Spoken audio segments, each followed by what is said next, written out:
Good afternoon, it's Mike Oaks of Rockaway. We're here at the beautiful LaGuardia residence. We're in Neptune Beach, right here on the water. Literally, you can't make it any better for a job.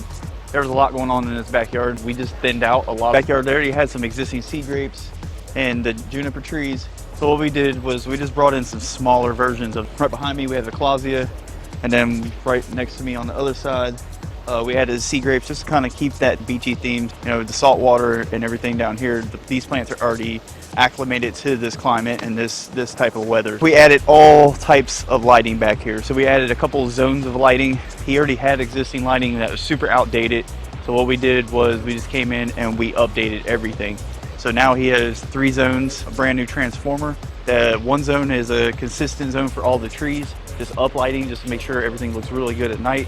And we took in consideration of the sea turtles out here, so we made sure everything was away from the beach. That way nothing's illuminated and attracting those creatures up towards the house. We want to protect them as much as possible, so we have all the lighting facing away from the water and everything is just lit up on the trees. And then on the second zone, we have a control zone for when he has people over. They'll be able to amplify the lighting, just kind of make it a little bit brighter out here at night. That way when he has his parties, there's not no dull spots. Literally, we lit up every corner of this property. He has some giant dogs. So once they see any type of dirt, any type of weed mat, they literally will start digging and destroying. So what we did was, he already had existing Mexican beach pebble. We added a top dress of Mexican beach pebble out here.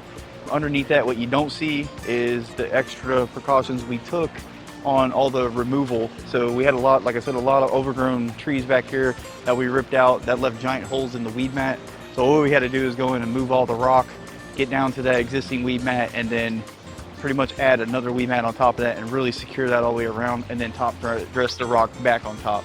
He has a super nice white patio and inside is really white, so you know we don't want to have any of the dogs attracting any type of mud inside, hence the turf out here. So he has literally no dirt in his whole entire containment area.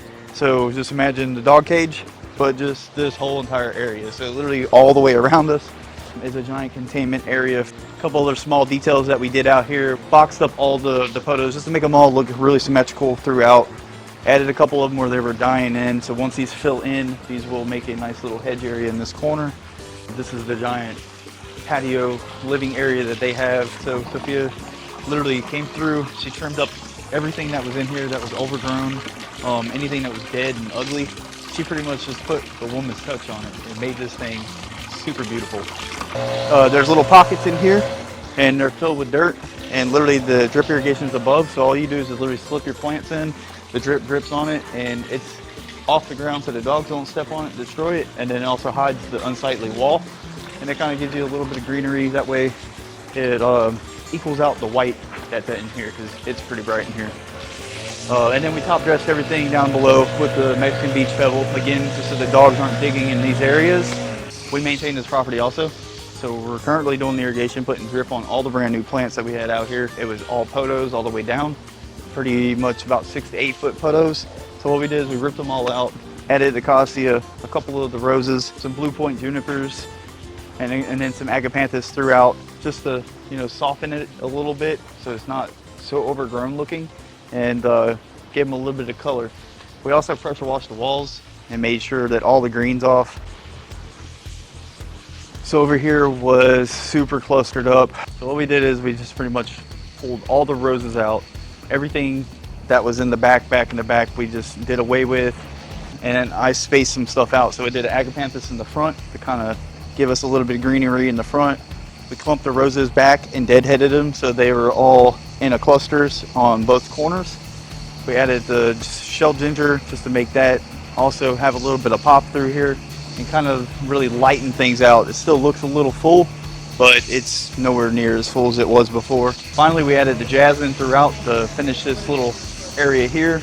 This will eventually grow in and look like what's existing, and that's going to give us a nice little control border to keep erosion from the road because we wrapped it around to the front. And then again, just helps tie into what the existing. All right, remember anything you need, irrigation, maintenance, softscape, landscape, hardscape, water features, we do it all. So anything you need, give us a shout and we'll figure it out.